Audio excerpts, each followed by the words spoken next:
Vidyakumar IS Academy Institute for your success.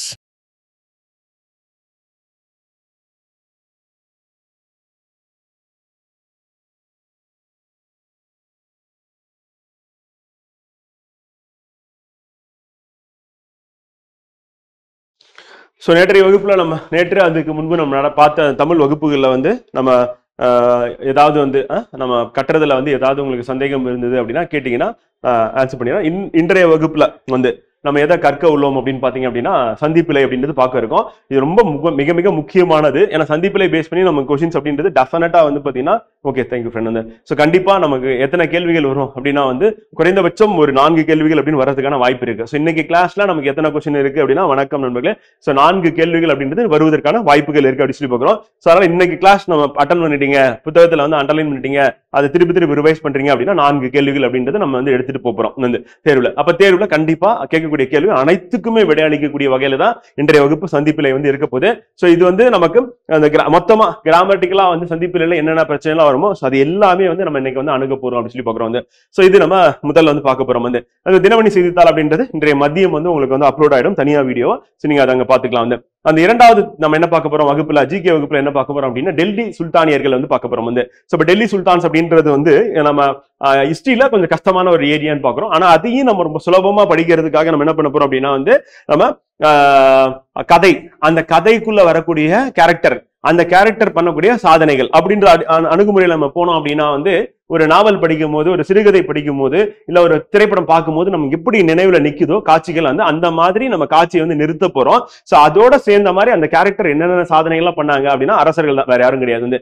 அப்ப டெல்லி சுல்தானியர்கள் என்னென்ன சாதனை பண்ணாங்க, அவங்களுடைய காலகட்டம் என்ன, அவங்க என்ன மாற்றத்தை கொண்டு வந்தாங்க அப்படின்றத நம்ம படிக்க போறோம். சோ தேர்வு நோக்கத்துல படிக்க போறோம். சோ அதுதான் நம்ம இதுல அப்ப நம்ம கதை தெரிஞ்சுக்க போறீங்க. அந்த கதையில வரக்கூடிய கேரக்டர்ஸா இருக்கக்கூடிய சுல்தான்கள், சோ அவங்க என்ன பண்ண சாதனைகள் அப்படின்றத நான் அண்டர்லைன் பண்ண போறேன். அதே மாதிரி அவங்களுடைய காலகட்டம் என்ன அண்டர்லைன் பண்ண போறேன். சோ அதுக்கப்புறம் அதுல சிறப்பியல்புகள் என்னென்ன அப்படின்றத அண்டர்லைன் பண்ண போறேன். அப்ப எக்ஸாம் பாயிண்ட் ஆஃப் வியூல நம்ம இதை அப்ரோச் பண்ணோம் அப்படின்னா ரொம்ப சுலபமா டெல்லி சுல்தானியர்கள் நம்ம படிச்சிடலாம் அப்படின்னு பாக்குறோம்.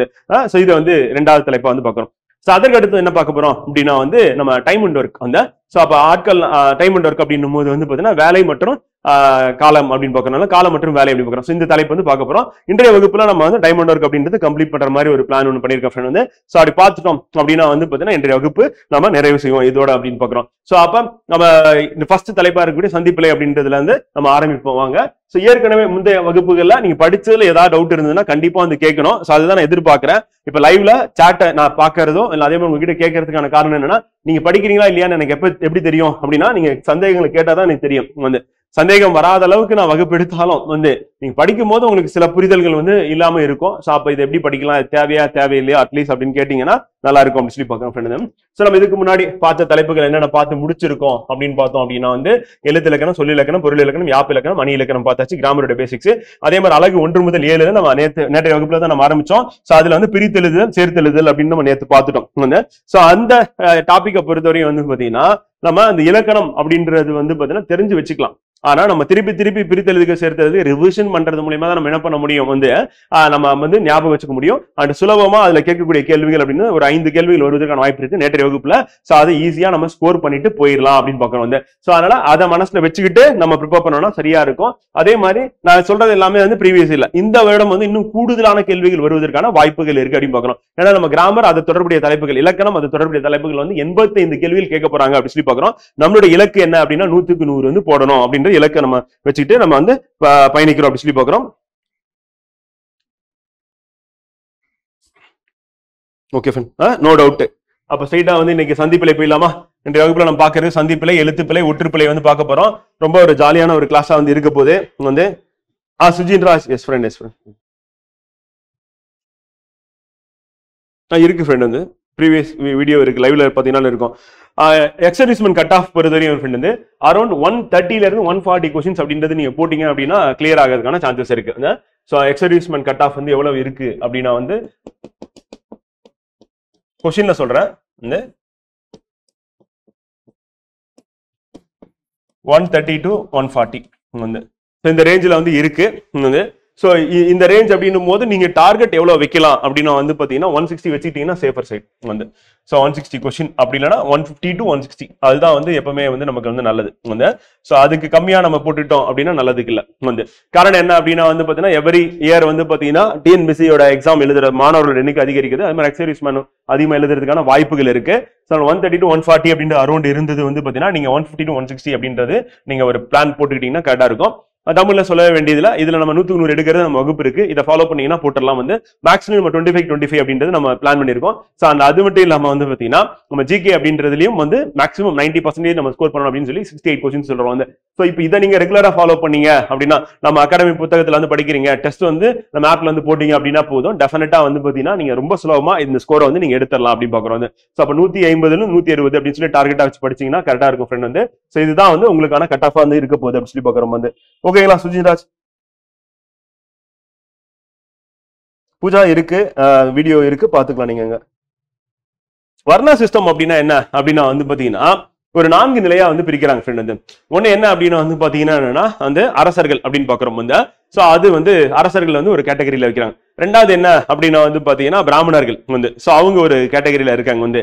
சோ மூன்றாவது என்ன அப்படின்னா வந்து பாத்தீங்கன்னா இந்த இடையில இருக்க வணிகர்கள் அப்படின்னு நம்ம சொல்லுவோம் வந்து பாத்தீங்கன்னா. சோ அவங்க நான்காவது கேட்டகரியில தான் இருக்கிறவங்க யாருன்னா சூத்திரர்கள் அப்படி சொல்லி சொல்லுவாங்க வந்து பாத்தீங்கன்னா. சோ இதை நம்ம எப்படி நம்ம இப்ப எடுத்துக்கலாம் அப்படின்னு சொல்லணும்னா இப்ப ஜாதி கட்டமைப்புல வந்து பாத்தீங்கன்னா உயர்ந்த ஜாதி அப்படின்னு நம்ம சொல்லும் போது வந்து என்ன சொல்றாங்கன்னா அந்த ஃபார்வர்ட் கேஸ்ட் அப்படின்னு நம்ம சொல்றோம் வந்து. உயர்ந்த ஜாதினா ஃபார்வர்ட் கேஸ்ட் வந்து பாத்தீங்கன்னா அப்ப பொருளாதார ரீதியிலையும் சமூக அடிப்படையிலையும் வந்து பாத்தீங்கன்னா முன்னிலையில இருக்கிறவங்க, மேல இருக்கிறவங்க அப்படின்னும் போது அவங்க யார் வராங்க, அதுல யாரெல்லாம் வராங்க இப்ப அப்படின்னா வந்து பாத்தீங்கன்னா பிராமணர்கள் வராங்க வந்து பாத்தீங்கன்னா. அதே மாதிரி வந்து பாத்தீங்கன்னா நம்ம கேஸ்ட்லயுமே வந்து அந்த பிசி எம்பிசி எஸ்சி எஸ்டில இல்லாம அது ஓசின்னு சொல்லுவாங்க இல்ல எஃப்சின்னு சொல்லுவாங்க. சோ அதுல இருக்கிறவங்க வந்து பாத்தீங்கன்னா உயர்ந்த நிலையில இருக்காங்க சமூகத்துல அப்படின்னு பாக்குறோம். பொருளாதார அடிப்படையிலும் சமூக நிலை அடிப்படையிலும் சொல்லிட்டு சோ அதுல இருக்காங்க. அதுக்கப்புறம் மீதி இருக்கிற அந்த கேட்டகரியில வந்து பாத்தீங்கன்னா நம்ம அந்த மூன்றாவது கேட்டகரி அந்த வணிகர்கள் சொல்றோம்ல, சோ அவங்க அந்த குரூப்ல இருக்கிறவங்க அப்படின்னும் போது வந்து பாத்தீங்கன்னா அந்த அரசர்களும் பிராமணர்களும் இல்லாதவங்க வந்து அந்த கேட்டகரியில இருக்காங்க. இப்ப இவங்க எங்க இருக்காங்க அப்படின்னா பெரும்பாலும் வந்து பாத்தீங்கன்னா இவங்க எங்க இருக்காங்க அப்படின்னா எடுத்துட்டு போயிட்டு எங்க வச்சிருக்காங்கன்னா எஃப்சிலயும் இருக்காங்க, பிசிலயும் இருக்காங்க அப்படின்னு சொல்லி பாக்குறோம். பெரும்பாலும் அந்த கேட்டகரியில இருக்காங்க அப்படின்னு. இந்த சூத்திரர்கள் அப்படின்றவங்க வந்து யாரா இருக்காங்க அப்படின்னா இப்ப வந்து பாத்தீங்கன்னா ஷெட்யூல் காஸ்ட் அப்படின்றவங்க தான் முந்தைய காலகட்டத்தில் அந்த வர்ணாசிரம் சிஸ்டத்துல அடிநிலையில இருந்தவங்க தான் இப்ப எஃப்சி கேட்டகரியில இருக்காங்க அப்படின்னு பாக்குறோம். இப்படிதான் வர்ணாசிரம் சிஸ்டம் அப்படின்னு பிரிச்சிருக்காங்க. இப்ப அந்த பிராமணர்களும் அந்த அரசர்களும் அப்படின்றது வந்து பிராமணர்களும் அவங்க வந்து எஃப்சில தான் இருக்காங்க. எக்கனாமிக்கலி வீக்கர் செக்ஷன் சொல்லிட்டு கவர்மெண்ட் அவங்க 10% வந்து ரிசர்வேஷன் வந்து கொடுக்குறாங்க சென்ட்ரல் கவர்மெண்ட் அப்படின்னு பாக்குறோம். அது ஒரு பக்கம். இன்னொரு பக்கம் வந்து பாத்தீங்கன்னா இந்த அரசர்கள் அப்படின்றது இப்ப கிடையாது. அரசர்களுடைய பரம்பரைகள் அப்படின்னு எடுத்துக்கும் போது வந்து பாத்தீங்கன்னா பாளையக்காரர்களா இருக்கட்டும், நாயக்கர்களா இருக்கட்டும், பாண்டியர்களா இருக்கட்டும், அல்லது சேர சோழர்களா இருக்கட்டும். சேர சோழர்களை பொறுத்தவரையும் பாண்டியர்களை பொறுத்தவரையும் நம்ம வந்து இந்த கட்டாயிருச்சு. எங்க கட்டாயிருச்சு அப்படின்னா 1400க்கு அப்புறமே வந்து பாத்தீங்கன்னா கிடையாது வந்து. இவன் வந்து அவுரங்கசீப்போடைய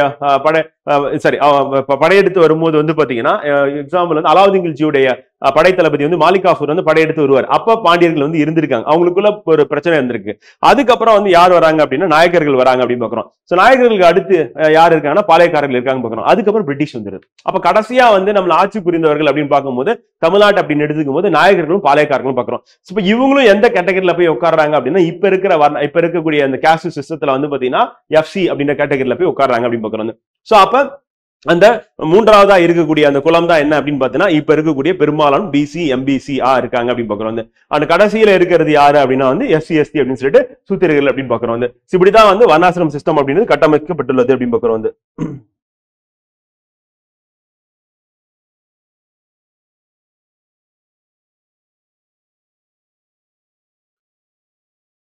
டைபிஸ்ட் அப்படின்னு நம்ம எடுத்துட்டோம் அப்படின்னா உங்களுக்கான கட் ஆஃப் அப்படின்னு பார்த்தோம் அப்படின்னா அது கம்யூனிட்டி வைஸ் வந்து சேஞ்ச் ஆகும் ஃப்ரெண்ட் வந்து. எக்ஸாக்டா நம்ம வந்து சொல்ல முடியாது. கம்யூனிட்டி வைஸ் வந்து மாறும் வந்து. நீங்க எந்த கம்யூனிட்டியோ அந்த கம்யூனிட்டி பேஸ் பண்ணி போகும் வந்து.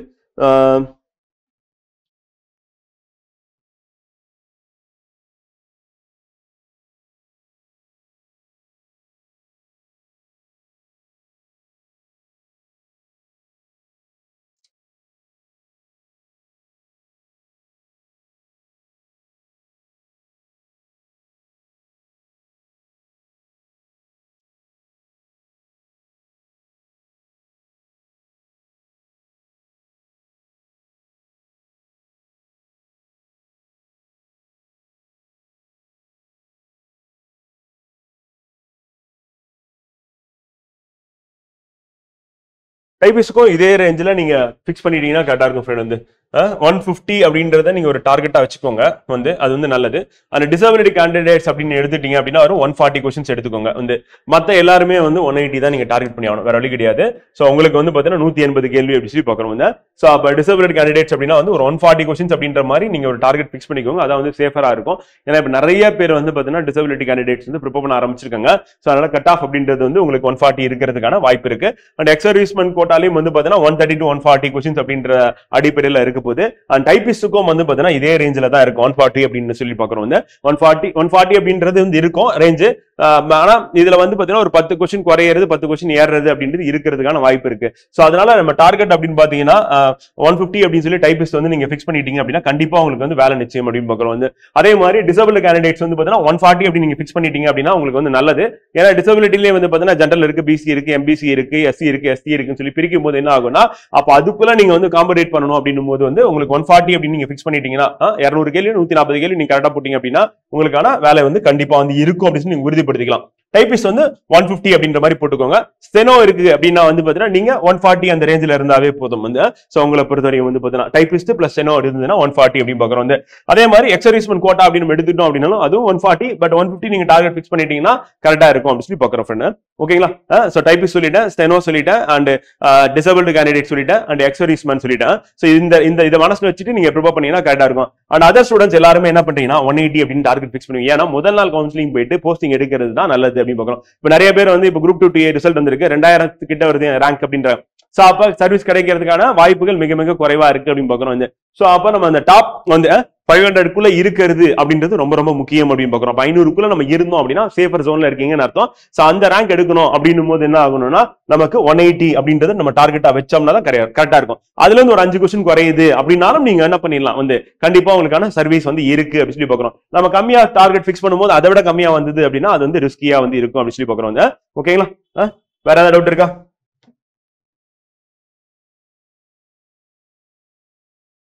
அதான் இப்ப கம்யூனிட்டி வைஸ் வந்து நம்ம வந்து போட வேணாம். அப்படி போட்டோம்னா என்ன ஆகும் அப்படின்னா அது ரொம்ப குழப்பத்தை ஏற்படுத்தும். அதனால ஜென்ரலா வந்து நீங்க பிக்ஸ் பண்ணிக்க வேண்டியது என்ன அப்படின்னா வந்து பாத்தீங்கன்னா இப்ப டிசபிள் கேண்டிடேட் அப்படின்னா 140 பிக்ஸ் பண்ணிக்கோங்க ஃப்ரெண்ட். வந்து டிசபிள் கேண்டிடேட் வந்து பாத்தீங்கன்னா அண்ட் எக்ஸ் சர்வீஸ்மேன் அப்படின்றது 140 தான். ஆனா இருந்தாலும் 150 நீங்க டார்கெட்டா வச்சுக்கிறது வந்து நல்லது அப்படி சொல்லி பாக்குறோம். வந்து எவ்வளவு வேகன்சிஸ் வருது எக்ஸ் சர்வீஸ்மேன் கோட்டாக்குன்னு தெரியாது. வந்து அதனால வந்து டைபிஸ்ட் அப்படின்னு பாத்தீங்க அப்படின்னா வந்து பாத்தீங்கன்னா 150 வச்சுக்கோங்க. ஸ்டெனோ வித் டைபிஸ்ட் அப்படின்னா 140 வந்து வச்சுக்கோங்க ஃப்ரெண்ட்.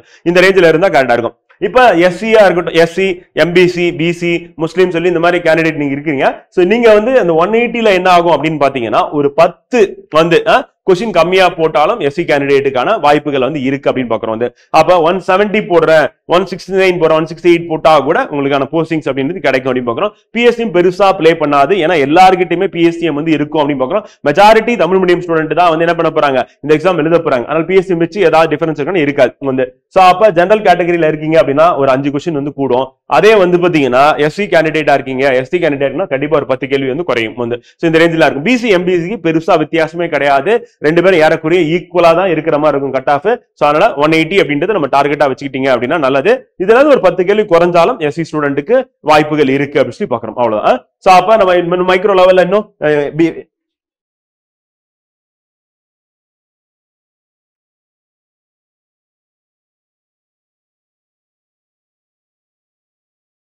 சொல்லுங்க பகலும் சொல்லுங்க.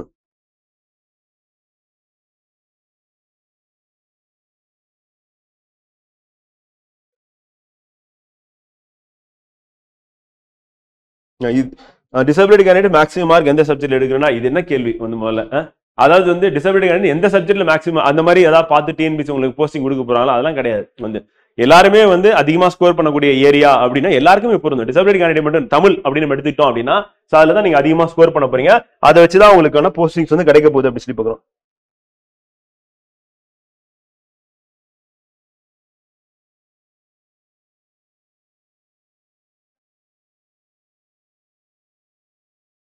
Okay friend. ஸோ ஜென்ரல் டவுட்டை நம்ம கடைசியா வச்சுக்கலாம். கவுன்சிலிங் பத்திலாம் உங்களுக்கு டவுட் இருந்ததுன்னா கண்டிப்பா வந்து 130க்கு மேல வாங்க, கண்டிப்பா நம்ம அப்ப சொல்லிடலாம். இப்ப நம்ம இதை பத்தி பேச ஆரம்பிச்சோன்னு வச்சுக்கோங்க, ஒரு முடிவே இல்லாம இதுக்கான பதில் நான் கொடுத்துட்டே இருக்கிற மாதிரி இருக்கும், நீங்க கேள்வி கேட்டுட்டே இருக்க மாதிரி. ஸோ அதனால இங்க நம்ம எப்படி நிப்பாட்டுவோம், உங்களுக்கு ஜென்ரலா என்னென்ன டவுட் இருக்கோ அது எல்லாமே வந்து ஒரு 130க்கு மேல வந்தீங்க அப்படின்னா கிளாஸ் முடியும் போது பார்த்துட்டு நான் உங்களுக்கு வந்து ஆன்சர் பண்ணிட்டு நான் வந்து கிளாஸ் வந்து முடிச்சுக்கலாம். ஓகேவா? அதே மாதிரி நம்ம ஃபர்ஸ்ட் ப்ரியாரிட்டி வந்து தமிழுக்கு கொடுத்தாகணும். ஏன்னா தமிழ் தான் உங்களை வந்து காப்பாற்ற போது, தமிழ்ல தான் நீங்க அதிகமான மார்க் ஸ்கோர் பண்ண போறீங்க. அதை வச்சு தான் உங்களுக்கு வேலை. செகண்ட் என்ன அப்படின்னு பாத்தீங்கன்னா ஆப்டிடியூட் 25 கொஸ்டின் சொல்லிட்டாங்க. அப்ப மேக்ஸிமம் அதுல இருந்து வரப்போகுது. ஜிகே வந்து 75 தான்.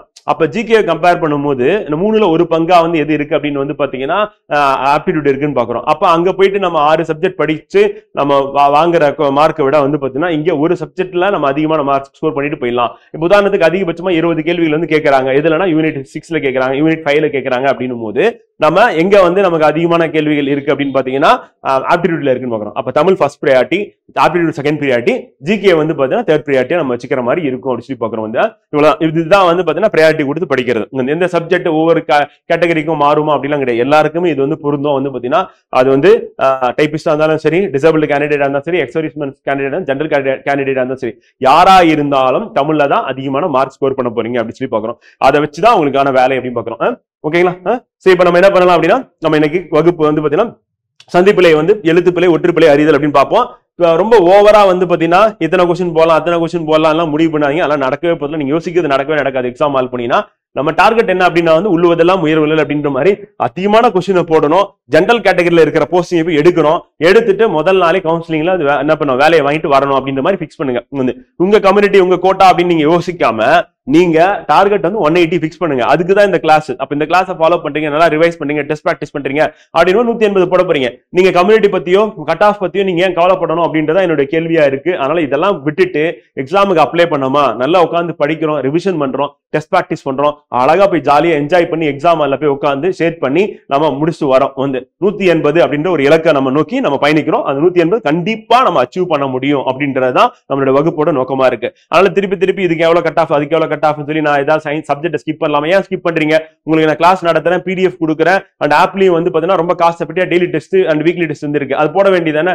அதை விட்டுட்டு நான் வந்து அதை ஸ்கிப் பண்ணி இதை ஸ்கிப் பண்ணி இதை விட உங்களுக்கு பெரிய வேலை என்ன இருக்கு? அடுத்து உங்க வாழ்க்கையில 30-40 வருஷம் நீங்க என்னவா இருக்கணும்னு சொல்லி முடிவு பண்ண போற எக்ஸாம் வந்து இந்த எக்ஸாமுக்கு நீங்க டைம் ஒதுக்கி படிக்க முடியல அப்படின்னா அப்புறம் வேற என்னன்னு சொல்றது உங்களை? அதனால ஸ்கிப் பண்ற அந்த பேச்சுக்கு இடம் இருக்கக்கூடாது, அந்த கேள்வியை என்கிட்ட கேட்கக்கூடாது. நான் என்ன நடத்துறோம், என்ன கொடுக்குறனோ அதை போய் படிச்சுட்டு ரிவிஷன் பண்ணிட்டு டெஸ்ட் எழுதுறது மட்டும் தான் உங்களுடைய வேலையா இருக்க போகுது அப்படின்னு சொல்லி பாக்குறேன். வந்து இப்ப அடுத்த 10 வாரத்துல நம்ம இதை பண்றதுனால நம்ம குடி ஒண்ணு மூழ்கி போறது கிடையாது. அதனால முழுக்க இதுக்குன்னு நீங்க டைம் ஒதுக்குங்க. நீங்க இந்த எக்ஸாமுக்கு நீங்க கொடுக்குற மரியாதை வந்து பாத்தீங்கன்னா உங்க வாழ்க்கையில நீங்க வந்து நல்லபடியா வாழ்றதுக்கு வந்து பாத்தீங்கன்னா அமைச்சு கொடுக்கும் அப்படின்னு சொல்லி பாக்குறோம். அதனால அதை மனசுல வச்சுட்டு படிங்க ஃப்ரெண்டுங்க. ஓகேவா? அடுத்து சந்திப்பிழை, எழுத்துப்பிழை, ஒற்றுப்பிழை, அறிதல் அப்படின்னு நம்ம இன்னைக்கு வந்து பார்க்க போறோம். இது ஒரு நல்ல ஒரு ஜாலியான ஒரு டாபிக். வந்து வாங்க பார்ப்போம். வந்து சந்திப்பிழை, எழுத்துப்பிழை, ஒற்றுப்பிழை, அறிதல் அப்படின்னு எடுத்துக்கிட்டோம் அப்படின்னா சந்திப்பிழை என்பது ஒரு சொல்லின் விகுதியோடு மற்றொரு சொல் சேரும் பொழுது ஏற்படும் மாற்றங்களில் ஏற்படும் பிழை ஆகும் அப்படின்னு பாக்குறோம். வந்து அப்ப ஒரு சொல் வந்து பாத்தீங்கன்னா இன்னொரு சிலோட சேரும்போது அதுதான் நம்ம வந்து என்ன சொன்னா புணர்ச்சி அப்படின்னு நம்ம ஏற்கனவே வந்து பார்த்தோம். வந்து அப்ப புணர்ச்சி அப்படின்னு சொல்லி பார்க்கும்போது வந்து பாத்தீங்கன்னா அதனுடைய வகைகள் அப்படின்றது நம்ம வந்து பார்த்துட்டோம். வந்து ஓகேவா?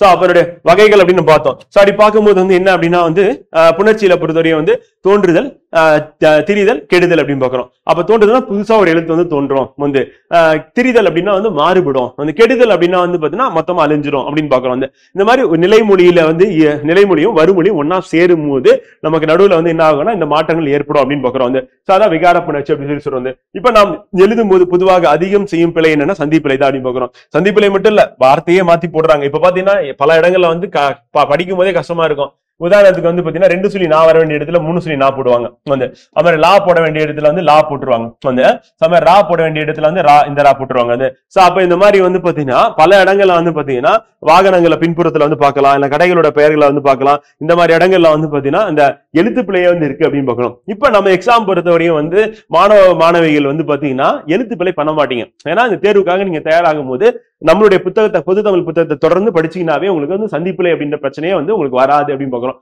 அப்ப தேர்வுல நீங்க அந்த இதை படிக்கும் போதே வந்து பாத்தீங்கன்னா இதுல என்ன பிழை இருக்குன்னா சந்திப்பிழை இருக்கா இல்லையான்னு கண்டுபிடிச்சிருங்க. காரணம் என்னன்னா நம்ம கொடுக்குற கண்டென்ட்ல வந்து பாத்தீங்கன்னா சந்திப்பிழை இல்லாம நீங்க படிச்சுட்டே வரீங்க. புத்தகம் முழுக்க இப்ப 400 பேஜ் நீங்க படிக்கிறீங்க அப்படின்னா அதுல வந்து உங்களுக்கு வந்து என்ன ஆகும், எங்கெங்கெல்லாம் வந்து பாத்தீங்கன்னா அந்த ஒற்றெழுத்து வரும் அப்படின்னு சொல்லிட்டு நம்ம என்ன பண்ணலாம், கரெக்டா வந்து நம்ம படிச்சிருப்போம். அப்ப அதை வச்சே நம்ம எக்ஸாம் வந்து போட்டுடலாம்.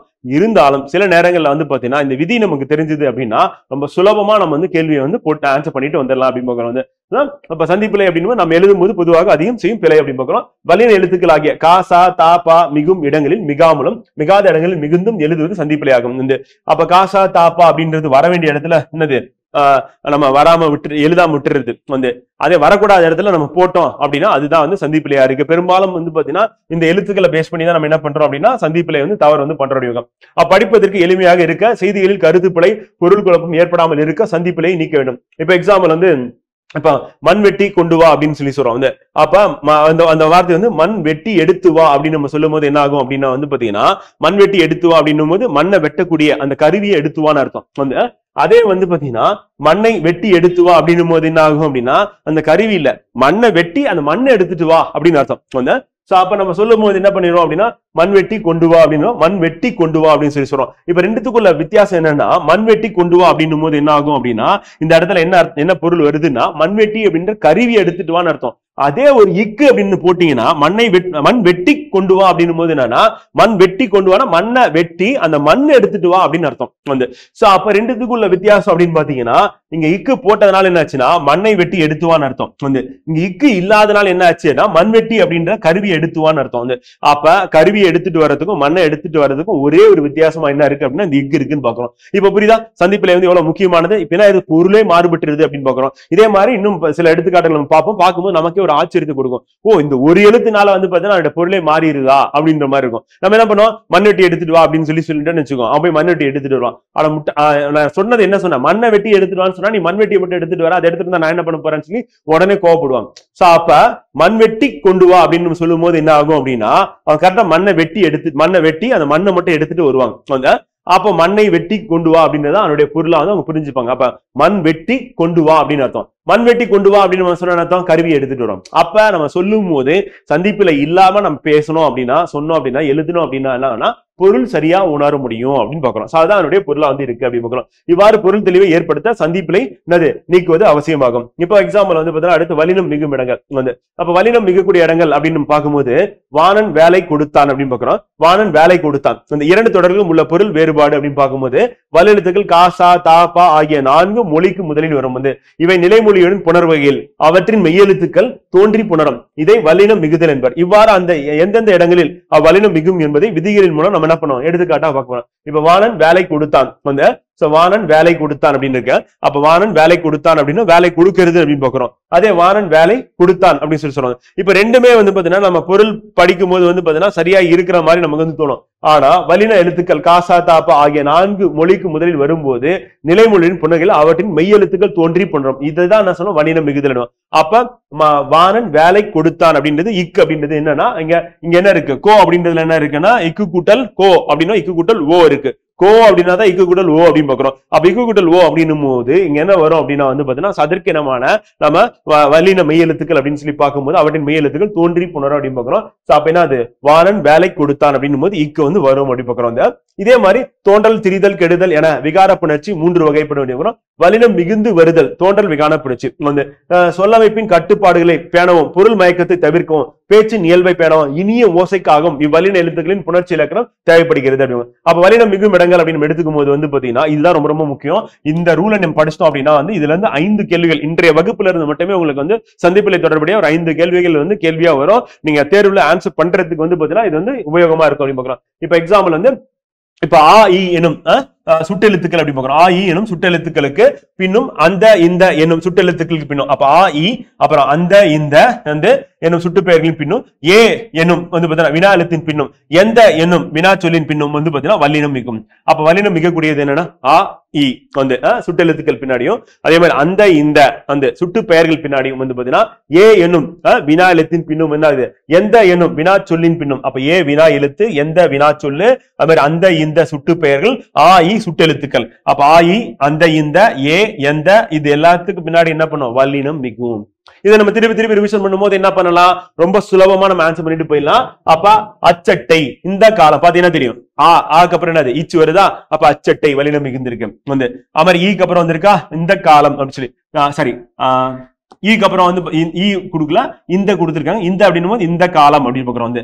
அப்ப எத்திசை அப்படின்னு பாக்குறோம். ஏக்கு அப்புறம் வந்திருக்கா வந்து அடுத்து எந்த பணம் அப்படின்னும் போது இப்ப வந்திருக்கா. சோ இந்த மாதிரி ஆ இ அப்புறம் அந்த இந்த ஏ அதுக்கப்புறம் என்னது வந்து எந்த அப்படி பாக்குறோம். சோ அப்ப ஆ இ அப்படின்னும் போது வல்லினம் மிகும். அப்புறம் அந்த இந்த எந்த அப்படின்னு மூணாவோட சேர்த்துக்கலாம். இந்த இடத்துல கூட எந்த அப்படின்றத கூட போட்டுக்கோங்க ஷார்ட்கட் தான். சோ அப்ப நம்ம எழுதும் போது என்ன பண்ணலாம் ஆ இ அந்த இந்த எந்த இங்கே நம்ம என்ன பண்ணலாம் ஏ போட்டுடலாம் அவ்வளவு. ஆ இ ஏ அந்த இந்த எந்த வந்து இந்த எழுத்துக்களும் இந்த சொற்களும் வந்துச்சுன்னா அதுக்கு பின்னாடி வல்லினம் கண்டிப்பா மிகும் அப்படின்னு பார்க்கணும். அப்ப என்ன பண்ணலாம், கண்ணை மூடிட்டு அது கரெக்ட்னு சொல்லிட்டு நம்ம சொல்லிட்டு போயிடலாம். படிச்ச உடனே இது கரெக்டுப்பா அப்படின்னு சொல்லி போயிட்டு செட் பண்ணிட்டு போயிடலாம். அப்ப ஆ இ ஏ அந்த இந்த எந்த இதுக்கு பின்னாடி வல்லினம் மிகும் அப்படின்னு பார்க்கணும். இந்த ரூலை ஞாபகம் வச்சுக்கணும். அப்புறம் கதவை திற தகவல்களை திரட்டு காட்சியை பார். இப்ப என்னன்னா ஐ எனும் இரண்டாம் வேற்றுமை உருபு வெளிப்படும் தொடர்களில் வல்லினம் மிகும். அப்ப உருபு வேற்றுமை உருபு அப்படின்னும் போது என்னன்னா ஐ அப்படின்றது வந்து வருது. இப்ப கதவை திற கதவை அப்படின்னும் போது என்ன இருக்கு, ஐ இருக்கா வேற்றுமை உருபு இருக்கா. தகவல்களை அப்படின்னு அப்ப ஐ இருக்கா அதே மாதிரி காட்சியை அப்படின்னும் போது அங்க ஐ இருக்கா. அப்ப பாத்தீங்கன்னா வேற்றுமை உருபு இரண்டாம் வேற்றுமை உருவா இருக்கக்கூடியது என்னன்னா ஐ. அந்த ஐ வந்துச்சு அப்படின்னா அதுக்கு பக்கத்துல என்னப்பா போடணும் அப்படின்னா பாத்தீங்கன்னா வல்லினம் மிகும் அப்படின்னு பாக்குறோம். அப்ப வல்லினம் மிகும் அப்படின்னா அந்த இடத்துல ஒரு ஒற்றை எழுத்து வருது. இப்ப கதவை திற, இப்ப திரள் என்ன இருக்கு, இத்து கூட்டல் ஈ இருக்கு. அப்ப இத்த போட வேண்டியதான். அதே மாதிரி திரட்டு அப்படின்னும் போது இத்து கூட்டல் ஈ தான். அப்ப இத்த போட்டுருங்க. அப்புறம் இப்பு சரி பா அப்படின்னும் போது காட்சியை பார் அப்படின்னு பாக்குறோம். இப்ப பா என்ன அப்படின்னா இப்பு கூட்டலா, அப்ப இப்பு போட்டுருங்க. அவ்வளவுதான் முடிஞ்சிருச்சு. இப்ப புரியுதா. அப்ப ஐ அப்படின்னு வந்துச்சுன்னா இரண்டாம் வேற்றுமை உருபு வந்துச்சுன்னா அங்க வந்துச்சு அப்படின்னா நம்ம என்ன பண்ணணும், வேற்றுமை உருபு வெளிப்படும் தொடர்கள் நம்ம என்ன பண்ணணும், நம்ம கண்டிப்பா என்ன பண்ணணும், வல்லினம் மிகும் அப்படின்னு பாக்குறோம். வல்லினம் மிகக்கூடியதா இருக்கு அப்படின்னு பாக்குறோம். அடுத்து பாத்தீங்கன்னா கூ எனும் நான்காம் வேற்றுமை உருபு ஐ ஆல் கூ இன் அது கண் அப்படின்னு பாக்குறோம். ஐ அப்படின்னு இரண்டாம் வேற்றுமை, ஐ ஆல் மூன்றாம் வேற்றுமை கூ அப்படின்னு நான்காம் வேற்றுமை, ஐ ஆல் கூ இன் ஐந்தாம் வேற்றுமை அது ஆறாம் வேற்றுமை, ஐ ஆல் கூ இன் அது கண் ஏழாம் வேற்றுமை. முதல் வேற்றுமையும் எட்டாம் வேற்றுமையும் நம்ம என்ன சொல்லுவோம் அப்படின்னா பாத்தீங்கன்னா உருவு கிடையாது அப்படின்னு பாக்குறோம். அப்ப இரண்டாம் வேற்றுமையில இருந்து ஆரம்பிக்கும். அப்ப இரண்டாம் வேற்றுமையில இருந்து ஏழாம் வேற்றுமை வரையும்னா ஐ ஆல் கூ இன் அது கண் அப்படின்னு பாக்குறோம். அப்ப மொத்தம் எத்தனை இருக்கும் அப்படின்னா வேற்றுமை உருவுகள் 6 இருக்கும்னு பாக்குறோம். இதை நம்ம ஏற்கனவே முந்தைய வகுப்புல நம்ம பார்த்தாச்சு. அதை நான் இங்க திருப்பி சொல்றேன். அப்ப நமக்கு இங்க சொல்லக்கூடிய அந்த கூ அப்படின்றது என்னப்பா அப்படின்னா நான்காம் வேற்றுமை அப்படின்னு பாக்குறோம். அப்ப நான்காம் வேற்றுமை உருவு வெளிப்படும் தொடர்கள் என்ன பண்ணுனா வல்லினம் மிகும். இப்ப ஃபர்ஸ்ட் என்ன பார்த்தோம், ஆ இ ஏ அந்த இந்த எந்த வந்துச்சுன்னா வல்லினம் மிகும் முடிஞ்சா.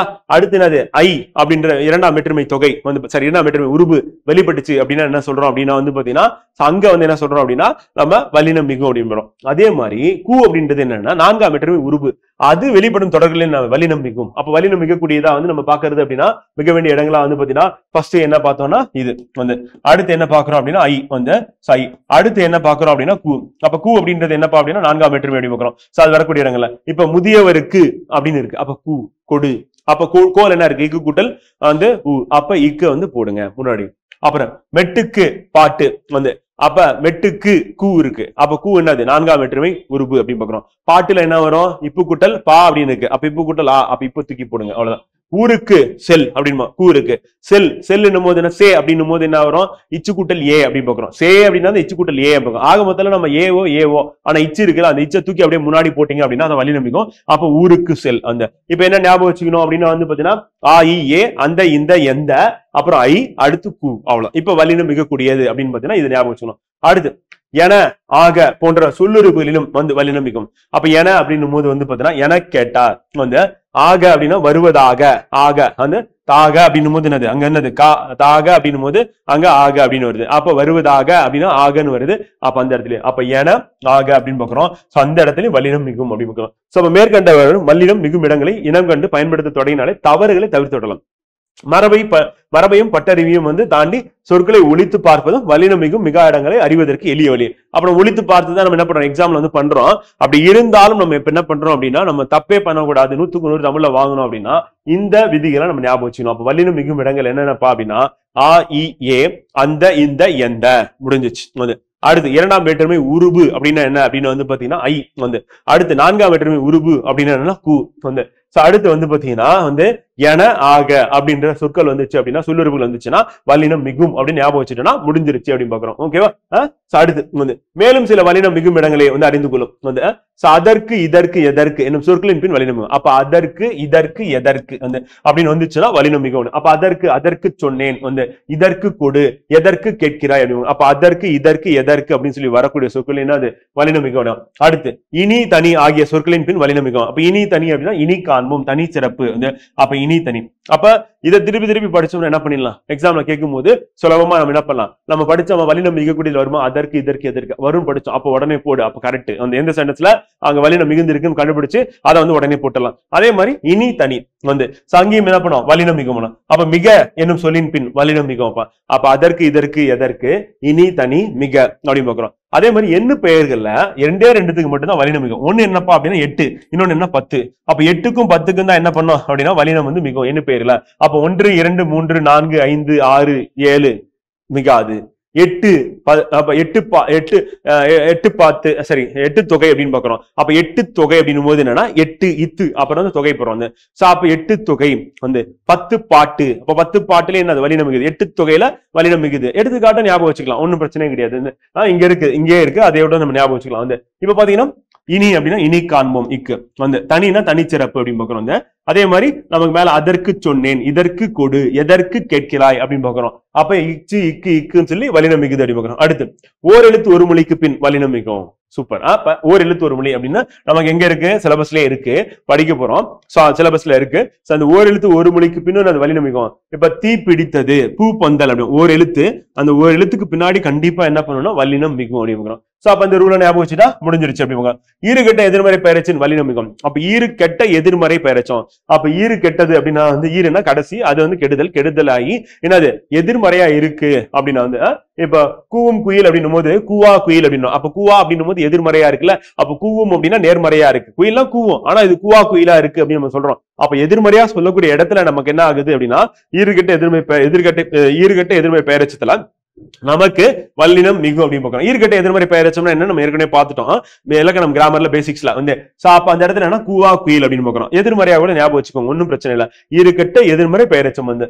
அப்ப ஓடா குதிரை அப்படின்னு பாக்குறோம் வந்து. அப்ப குதிரை என்ன சொல்றோம்னா இது வந்து ஓடா குதிரை. அப்ப கூவா குயில் அப்படின்னு. அப்ப எதிர்மறையா இருக்கணும், ஈறுகெட்ட எதிர்மறை பெயரச்சமா இருக்கணும். அப்படி இருந்ததுன்னா அங்க என்ன பண்ணுவோம் அப்படின்னா வல்லினம் மிகும் அப்படின்னு பாக்குறோம். இம்பார்ட்டன்ட் வந்து. இப்ப கேட்டுக்கொண்டான் வந்து விற்று சென்றான். இப்ப வன் தொடர் குற்றியல் உகரங்கள் நிலைமொழியாக இருந்து புணர்கையில் வல்லினம் மிகும்.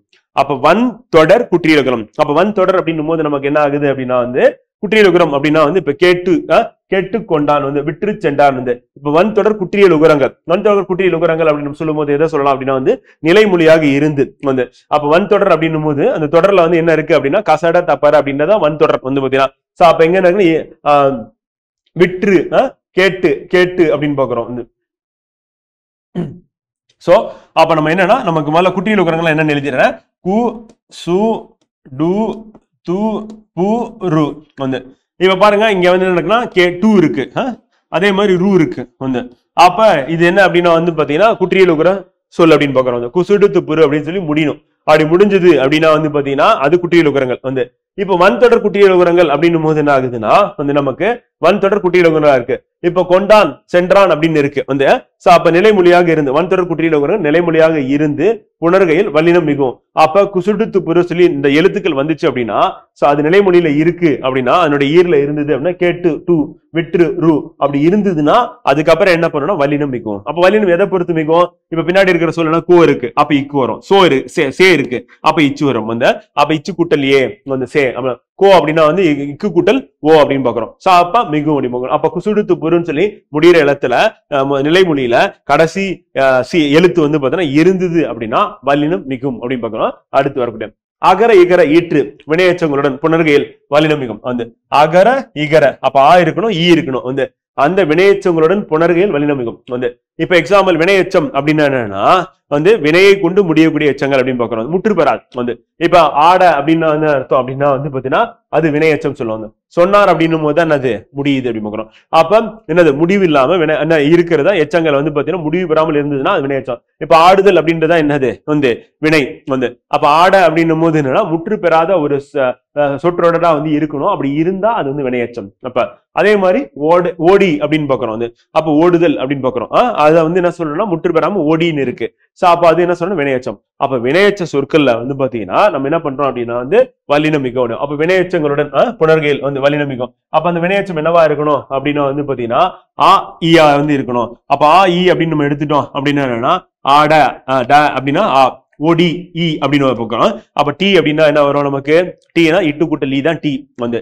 டா அப்படின்னும் போது என்ன ஆகும் அப்படின்னா இட்டு கூட்டல் ஆ அப்படின்னு பாக்குறோம் வந்து.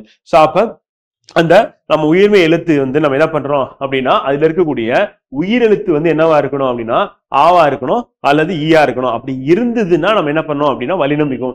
அப்ப ஆட சொன்னார், ஓடி போனார் அப்படின்னு பாக்குறோம். சோ அதுதான் என்ன சொல்றோம் அப்படின்னா வல்லினம் மிகக்கூடிய இடங்களா இருக்கு அப்படின்னு. அப்புறம் ஆறாம் வேற்றுமை தொகையில் வந்து ஆறாம் வேற்றுமைன்னா என்னது, நம்ம வேற்றுமை தொகை அப்படின்னு நம்ம எடுத்துட்டு என்ன சொன்னோம், ஐ, ஆல், கு, இன், அது, கண் அப்படின்னு பாக்குறோம். அப்ப கண் தான் என்ன சொல்லணும், ஆறாம் வேற்றுமை தொகை அப்படின்னு பாக்குறோம். சோ அப்ப கண் அப்படின்னு பாக்குறோம்.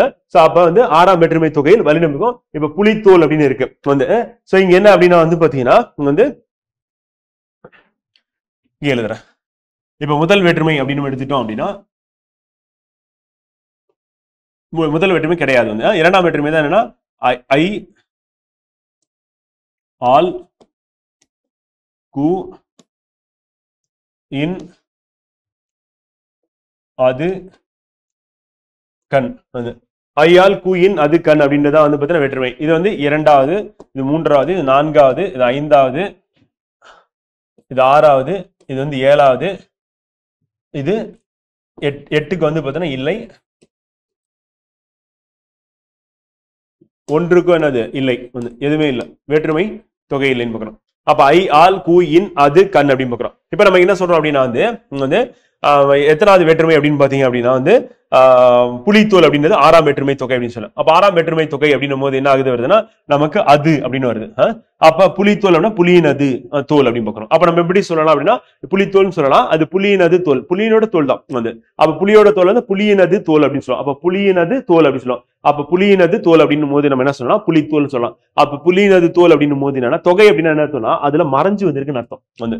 இதுக்கு முன்னாடி சொன்னாலும் நம்ம என்ன சொல்லலாம், உருபுன்னு சொல்லுவோம். உருபுனா அப்படியே இருக்கும் வந்து, வெளிப்படையா இருக்கும். அப்ப வெளிப்படையா இருந்தா உருபுன்னு சொல்லுவோம், தொகைனா மறைந்து வரும் அப்படி பாக்குறோம். இப்ப நம்ம இதுக்கு முன்னாடி பார்த்ததுல பாருங்க வந்து இந்த நம்ம ரெண்டு வேற்றுமை வந்து பார்த்தோம் வந்து பாத்தீங்கன்னா உருவு பார்த்தோம். ஒண்ணு என்னன்னு பார்த்தோம்னா இரண்டாம் வேற்றுமை உருவு வந்து. அப்ப வேற்றுமை உருவு அப்படின்னும் போது இரண்டாம் வேற்றுமை உருவுனா ஐ அப்படின்னு வெளிப்படையா வருது. கதவை திற ஐ வந்து, தகவல்களை திரட்டு ஐ, காட்சியை ஐ பார் அப்படின்னு பாக்குறோம். சோ அடுத்து கு நான்காம் வேற்றுமை உருபுன்னு சொல்றோம். உருபு அப்படின்னா நமக்கு என்னது வெளிப்படையா இருக்கு அப்படின்னு பாக்குறோம். எங்க வெளிப்படையா இருக்கு அப்படின்னு பாத்தீங்கன்னா முதியவருக்கு வந்து, மெட்டுக்கு, ஊருக்கு கு அப்படின்னு வெளிப்படையா இருக்கா, அப்படி இருந்ததுன்னா உருபு. இப்ப நம்ம என்ன பாக்குறோம் அப்படின்னா வந்து பாத்தீங்கன்னா இது உருபு இல்ல, என்ன சொல்லிட்டோம் தொகைன்னு சொல்றோம். அப்ப தொகை அப்படின்னும் போது என்ன ஆகுதுன்னா ஆறாம் வேற்றுமைக்கு மறைந்திருக்கு. என்ன எப்படி மறைந்திருக்கு, இப்ப புலித்தோல் அப்படின்னு இருக்கு. அப்ப இது இங்க வருமா அப்படின்னா புலியினது தோல். அப்ப புலியினது அப்படின்னும் அது அப்படின்னு வருதுல, அப்படி வந்துச்சு அப்படின்னா என்ன சொல்றோம்னா அது ஆறாம் வேற்றுமை அப்படி பாக்குறோம். அடுத்து திசை பெயர்களின் வலிமிகும். அப்ப திசை பெயர்களின் பின் வலிமிகும் அப்படின்னும் போது திசை அப்படின்னு போது கிழக்கு, மேற்கு, வடக்கு, தெற்குன்னு இருக்கு. அப்ப அப்படியே என்ன பண்ணலாம், டக்குன்னு போட்டுட்டு போயிட்டே இருக்கலாம். அப்ப திசை பெயர்கள் வலிமிகும், கிழக்கு பகுதி, வடக்கு பக்கம் அப்படின்னு பாக்குறோம். அப்ப திசை வந்துச்சா வல்லினமிகும். இரு பெயரொட்டு பண்பு தொகையில் வல்லினமிகும். அப்ப இரு பெயரொட்டு பண்பு தொகை அப்படின்னும் போது என்ன ஆகுதுன்னா நமக்கு வல்லினம் மிகுமா இருக்கும். அப்ப பண்பு தொகை அப்படின்னும் போது பண்பு அது குறிக்கிறது வந்து. இப்ப மல்லிகை பூ அப்படின்னு பாக்குறோம் வந்து. அப்ப மல்லிகை அப்படின்றது வந்து பாத்தீங்கன்னா மல்லிகை பூ அப்படின்னா அதனுடைய பண்பா வந்து இருக்கு, பெயரொட்டு பண்பா இருக்கு. அது மாதிரி சித்திரை, திங்கள் அப்படின்னு பாக்குறோம் வந்து, இதுவும் இரு பெயரொட்டு பண்பு தொகையா வந்து இருக்கு அப்படின்னு பாக்குறோம். சோ அப்ப இரு பெயரொட்டு பண்பு தொகை அப்படின்னும் போது அந்த இடத்துல நமக்கு என்ன நடக்கும் அப்படின்னா வல்லினம் மிகக்கூடியதா வந்து இருக்கும் அப்படின்னு பாக்குறோம். சோ அப்ப இரு பெயரொட்டு பண்பு தொகையில் வந்து வல்லினம் மிகும். அப்ப மல்லிகை பூ அப்படின்னு பாக்குறோம். சித்திரை, திங்கள் வந்து பாத்தீங்கன்னா சோ இரண்டு பெயர்கள் வருது அப்படின்னு பாக்குறோம். மல்லிகை பூ வந்து, சித்திரை, திங்கள். அப்ப இரு பெயரொட்டு பண்பு தொகையை வந்து பாத்தீங்கன்னா நமக்கு என்ன மிகும் அப்படின்னா வல்லினம் மிகும் அப்படி பாக்குறோம். அடுத்து ஓமை தொகையில் வந்து வல்லினம் மிகும். அப்ப ஓமை தொகை அப்படின்னும் போது என்ன ஆகுதுன்னா தொகைனா மறைஞ்சிருக்குன்னு அர்த்தம். இந்த தாமரை போன்ற பாதம், இப்ப தாமரை பாதம் அப்படின்னு நம்ம சொல்றோம். தொகைனா மறைஞ்சு வந்திருக்கணும். அப்ப ஓமையா வந்து என்ன மறைஞ்சிருக்கு, பாதம் எப்படி இருக்குன்னா பாதம் வந்து தாமரை போன்று இந்த மென்மையா இருக்கு, அழகா இருக்கு வந்து அப்படி சொல்லி நம்ம சொல்றோம். அப்ப தாமரை போன்ற பாதம் அப்படின்னும் போது தாமரை பாதம். அப்ப என்ன வரணும், வல்லினம் மிகும்னா இப்போ வருது அப்படி பாக்குறோம். பாதம் இருக்குன்னா இப்போ வருது. அடுத்து சால, தவ, நனி, குரு, கீர், களி வந்து தட, குல அப்படின்னு சொல்லிட்டு உரிச்சொற்கள் என்னெல்லாம் இருக்கும் அந்த உரிச்சொற்கள் எது வந்தாலும் சரிதான். அது என்ன சொல்றோம், வல்லினம் மிகும் அப்படி பாக்குறோம். அப்ப வல்லினம் மிகுந்தது அப்படின்னா சால பேசினார், தவத்திரிது அப்படின்னு பாக்குறோம். அப்ப இந்த சால, தவ அப்படின்னா உரிச்சொற்கள். அந்த உரிச்சொற்களுக்கு அடுத்து என்ன பண்ணும் அப்படின்னா வல்லினம் மிகும் அப்படின்னு பாக்குறோம். அடுத்து வந்து நிலாச்சோறு, கனா கண்டேன். அப்ப தனி குற்றெழுத்தை அடுத்து வரும் ஆகார எழுத்தின் பின் வல்லினம். தனி குற்றெழுத்து இருக்கணும். அப்ப எழுத்து எப்படின்னா தனி குற்றெழுத்தா இருக்கணும். அடுத்து என்ன இருக்கணும், ஆகார எழுத்து. ஆகாரம்னா ஆ அப்படின்னு எழுத்து பின் வந்துச்சு அப்படின்னா வல்லினம் மிக முடியும். அப்ப நிலாச்சோறு அப்படி பாக்குறோம். அப்ப நீ அப்படின்றது என்னன்னா தனி குற்றெழுத்து. அது மாதிரி கா அப்படின்றது என்னன்னா தனி குற்றெழுத்து. அதுக்கப்புறமா என்ன இருக்கு அப்படின்னு பாத்தீங்கன்னா ஆ அப்படின்ற ஆகார எழுத்து என்ன இருக்கு, நிலா அப்படின்னா ஆ, கனா அப்படின்னா நான் வந்து என்னது ஆ வந்து. அப்ப அதுக்கப்புறம் என்னப்பா வரணும் அப்படின்னா வல்லினம் வந்து மிகும். அப்ப தனி குற்றெழுத்து இருக்கணும், அதுக்கப்புறம் வந்து ஆகார எழுத்து இருக்கணும். அப்படி இருந்தது அப்படின்னா அதுக்கடுத்து வரக்கூடிய எழுத்து என்ன, வல்லினம் மிகும் அப்படின்னு பார்க்கிறோம். வந்து அடுத்து வந்து சில உருவக சொற்களில் வந்து உருவக சொற்களில் என்ன நடக்கும் அப்படின்னா வல்லினம் மிகும். இப்ப வாழ்க்கை படகு வந்து உருவகப்படுத்துறது வந்து சோ வாழ்க்கை என்ன சொல்றாங்கன்னா படகுக்கு வந்து ஒப்பிட்டு சொல்றாங்க. வந்து உலகம் எப்படி இருக்குன்னா பந்து மாதிரி இருக்கு அப்படின்னா, அப்ப உருவகப்படுத்துதல். அப்ப உருவகப்படுத்தி சொல்றது வந்து வையம் தகலியாக வார்கடலை நெய்யாக அப்படி சொல்லி வந்து பாத்தீங்கன்னா பாடுறாரு. யார் பாடுறாரு? ஆழ்வார்கள் வந்து பாடுறாங்க. வையம் அப்படின்னா அந்த உலகம் வந்து அகல் விளக்கா வந்து மாத்துறாரு. வந்து வார்கடலை நெய்யாக அந்த கடல் என்ன பண்றாரு? நெய்யா ஊத்துறாரு. வந்து வெய்ய கதிரோன் சுடரொளியாக அப்படின்றாரு. அப்ப வெய்ய கதிரோன் சுடரொளியாகனா சூரியன் வந்து என்ன சொல்றாரு? அந்த ஒளி சுடரொளி. அப்ப ஒரு விளக்கு இருக்கு, அந்த விளக்குல வந்து பாத்தீங்கன்னா என்ன இருக்கு? நெய் இருக்கு. வந்து அந்த நெய் வந்து பாத்தீங்கன்னா வையம் தகலியாக வார்கடலை நெய்யாக வந்து பாத்தீங்கன்னா என்னது? வெய்ய கதிரவன் சுடராக அப்படி சொல்லி பாக்குறோம். வந்து உள்ள உருகி வந்து பாடுறாரு அப்படின்னு பாக்குறோம். சோ அப்ப இவர் என்ன பண்றாருன்னா உருவகப்படுத்துறாரு. ஏன்னா உருவப்படுத்த நிலத்தை வந்து அகல் விளக்காகவும் கடலை வந்து நெய்யாகவும் அந்த கதிரவனை வந்து பாத்தீங்கன்னா அந்த விளக்கு எரியக்கூடிய அந்த சுடராகவும் வந்து இவர் வந்து உருவகப்படுது. அப்படி உருவகப்படுத்தி இவர் சொல்றதுனால நம்ம என்ன பண்ணோம்னா அங்க உருவக அணி அப்படின்னு ஏற்கனவே வந்து பார்த்தோம், வந்து வகுப்புல வந்து பார்த்தோம். சோ அப்ப வாழ்க்கை அப்படின்னும் போது படகுன்னு சொல்றோம், உலக பந்து அப்படின்னு சொல்லி சொல்றோம். அப்ப சில உருவக சொற்கள் வல்லினம் மிகும் அப்படின்னு பாக்குறோம். வந்து அப்ப வல்லினம் மிக அடங்கல் அப்படின்னு அடுத்து நம்ம பார்க்க போறோம். புரியுதா? வல்லினம் மிக சிம்பிளா இருக்கா? ரொம்ப ஜாலியா இருக்கும். இதை நம்ம படிக்கும் போது வந்து பார்த்தீங்கன்னா சந்திப்புல இல்லாம வாழ்க்கையில நம்ம இதுக்கப்புறம் எந்த ஒரு சூழ்நிலையிலும் சந்திப்பிலே வராது அப்படின்னு சொல்லி பாக்குறோம். நீங்க எழுதும் போதே சரியா தான் எழுதுவீங்க, இருந்தாலும் வந்து பாத்தீங்கன்னா டபுள் செக் பண்றதுக்கு நம்ம என்ன பண்ணலாம் அப்படின்னா வந்து இந்த இலக்கண விதிகளை நம்ம பார்த்துக்கிட்டோம் அப்படின்னா சிறப்பா இருக்கும் அப்படின்னு பாக்குறோம். அப்ப வல்லினம் மிகும் இடங்கள் அப்படின்னும் போது வந்து பாத்தீங்கன்னா இங்க இருக்கக்கூடிய ஒரு 4 பாயிண்ட். அதற்கு அடுத்து நம்ம இங்க பார்க்கக்கூடியது பாத்தீங்கன்னா 1 2 3 4 5 6 7 8 9 10 11 12 13 14 15. அப்ப அங்க ஒரு 4 இங்க ஒரு 15 19 நம்ம ரூல் இருக்கு. இந்த 19 இந்த விதிகளை வந்து பாத்தீங்கன்னா நம்ம நினைவில் வச்சுக்கிட்டோம் அப்படின்னா நாம தப்பே பண்ண முடியாது சந்திப்பிலே அப்படின்றதுல வந்து கேள்வி கேட்டாங்கன்னா கண்டிப்பா நீங்க பண்ண மாட்டீங்க. இருந்தாலும் வந்து பாத்தீங்கன்னா 100% வந்து பாத்தீங்கன்னா நம்ம வந்து ஸ்கோர் பண்றதுக்கு இது வந்து ஹெல்ப்ஃபுல்லா இருக்கும் அப்படின்னு பார்க்கலாம். அடுத்து வல்லினம் மிக இடங்கள் எங்கப்பா வராது அப்படின்னும் போது பாத்தீங்கன்னா இப்ப தோப்புக்கள் அப்படின்னு இருக்கு. அப்ப தோப்புகள் ரெண்டு பார்க்கும்போது ஒரே மாதிரிதான் இருக்கும், ஆனா வித்தியாசம் என்ன நான் சொல்றேன். வந்து இப்ப பாத்தீங்கன்னா தோப்புகள் அப்படின்னும் போது என்ன ஆகும்? வாழைத்தோப்பு, தென்னந்தோப்பு, மாந்தோப்புன்னு சொல்லிட்டு இந்த மாதிரி தனித்தனியா இருக்கு. இப்ப ஒரு விவசாயி இருக்காரு, அவருக்கு வந்து பாத்தீங்கன்னா பல தோப்புகள் வந்து இருக்கு. அப்ப தோப்புகள் அப்படின்னும் போது பல தோப்புகள் அவர் வச்சிருக்காரு. அப்ப என்ன சொல்லலாம் அப்படின்னா விவசாயிக்கான தோப்புகள் வந்து இதை சொல்லலாம். வந்து இப்ப தோப்புகள் அப்படின்னா என்ன அர்த்தம்னா தோப்புல இருந்து கல்லை இறக்குன்னு அர்த்தம். இப்ப தென்னந்தோப்பு இருக்கு, அந்த தென்னந்தோப்புல கல்லை இறக்கி இருக்காங்க. அப்ப நம்ம என்ன சொல்லலாம்? தோப்புக்கல்னு சொல்லலாம். அப்ப தோப்புல இருந்து கல்லை இறக்கணும் அப்படின்னா அதான் தோப்புக்கல். அப்ப இக்கு போட்டீங்கன்னா என்ன ஆகும்? தென்னந்தோப்புல இருந்து பழந்தோப்புல இருந்து என்ன பண்றாங்க? கல்லை இறக்கி இருக்காங்கன்னு அர்த்தம். தோப்புக்கல். அப்ப கல் அப்படின்றது என்னன்னா அது ஒரு பானமா இருக்கு அப்படிமா. தோப்புகள் அப்படின்றது என்னன்னா ஒரு விவசாயிக்கு ஒன்றுக்கு மேற்பட்ட தோப்புகள் இருக்கு அப்படின்னு அர்த்தம். அப்போ ஒரு இக்க போட்டீங்கன்னா என்ன ஆயிருது அப்படின்னா பொருள் மாறிடுது. அப்ப வல்லினம் எங்க மிகணும் அப்படின்னா மிகக்கூடிய இடங்கள் மேல பார்த்தாச்சு.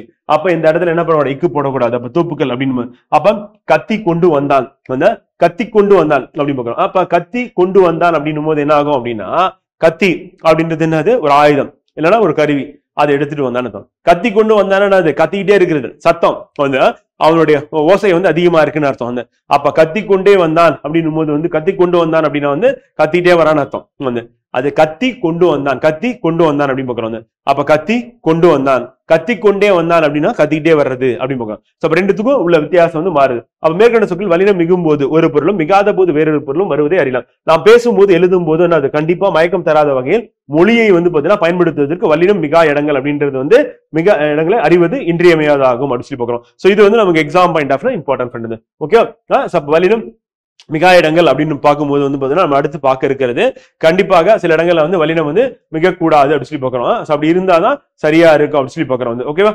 வல்லினம் மிகா இடங்கள்ல தற்கால உரைநடையில் வல்லினம் மிகா இடங்களாக கீழ்காணவற்றை கூறலாம் அப்படின்னு பாக்குறோம். என்னப்பா அப்படின்னு பாத்தீங்கன்னா அது செய், இது கான். அப்ப அது இது என்னும் சுட்டு பெயரில் பின் வல்லினம் மிகாது. இப்ப நம்ம ஏற்கனவே பார்த்தோம் அந்த இந்த எந்த வல்லினம் மிகும், அது இது மிகாது அப்படின்னு பாக்குறோம். சோ அப்ப எங்க மிகாது அப்படின்னு பாத்தீங்கன்னா அது இது மிகாது. வந்து எது கண்டாய், எவை தவறு. வந்து வினா பெயர்களின் பின் வல்லினம் மிகாது. வினா பெயர்கள்ல குறிப்பா எது அப்படின்னு வந்து பாத்தீங்கன்னா எது எவை, அப்ப வினா பெயர்ல மிகாது. ஓகே, அப்ப வந்து நம்ம என்ன பண்ணலாம்? 3 சேர்த்துக்கலாமா? வந்து இப்ப அது இது அப்புறம் எது. வந்து அப்ப அது இது எது அப்படின்னு வந்துச்சுன்னா என்னது? வல்லினம் மிகாது. அந்த இந்த எந்த வல்லினம் மிகும். உடனே கம்பேர் பண்ணணும். அப்படி படிச்சோம்னா தான் நமக்கு குழப்பமே இல்லாம தேர்வுல என்ன பண்ண முடியும், சரியா விடை அளிக்கணும். நம்ம அப்படி படிக்கல அப்படின்னா என்ன ஆயிடும், கண்டிப்பா மிகப்பெரிய குழப்பத்தை ஏற்படுத்திடும். அப்ப மேல படிச்சது வல்லினம் மிகுத்தையும் வல்லினம் மிகாததையும் கம்பேர் பண்ணிக்கிட்டே இருக்கணும். வந்து ரெண்டோட ஒண்ணு என்ன பண்ண சரி பார்த்துட்டே இருக்கணும். வந்து அடுத்து எவை அப்படின்னு என்னது, வல்லினம் வல்லினம் மிகாது அப்படின்னு பாக்குறோம். வந்து அப்ப அது இது எது எவை அப்படின்னு பாக்குறோம். அடுத்து எழுவாய் தொடரில் வல்லினம் மிகா. எழுவாய் அப்படின்னும் போது என்னன்னா ஒரு தொடர் இருக்கு அப்படின்னா அதுக்கு அடுத்து எழுவாய் யாருன்னா கிளி, வந்து குதிரை. அப்ப அதுக்கு அடுத்து என்ன பண்ணும், வல்லினம் மிகாது. இப்ப வந்து பாத்தீங்கன்னா கண்ணன் வந்து கண்ணன் படித்தான் வந்து அப்ப வந்து பாத்தீங்கன்னா எழுவாய் கண்ணன் வந்து பாத்தீங்கன்னா ஒரு செயலை செய்யறான் அப்படின்னும் போது அந்த இடத்துல என்ன பண்ண முடியாது, வந்து பாத்தீங்கன்னா அந்த வல்லினம் வந்து மிக கூடாது. இப்ப எழுவாய் இங்க என்ன அப்படின்னா வந்து பாத்தீங்கன்னா குதிரை வந்து எழுவாய், கிளி எழுவாய் வந்து. அப்ப எழுவாய் தொடர் அப்படின்னு இதுதான் பண்ணுது வந்து.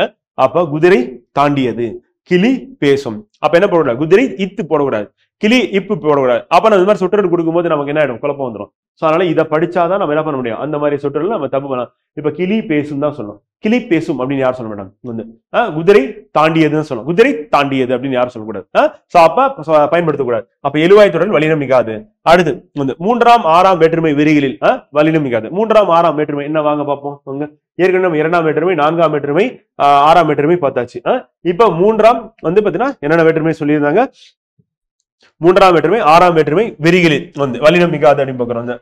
அப்ப மூன்றாம் ஆறாம் வேற்றுமை விரிகளில் வந்து வல்லினம் மிகாது. 3 6ஆம் வேற்றுமை அப்படின்னு பாக்குறோம்.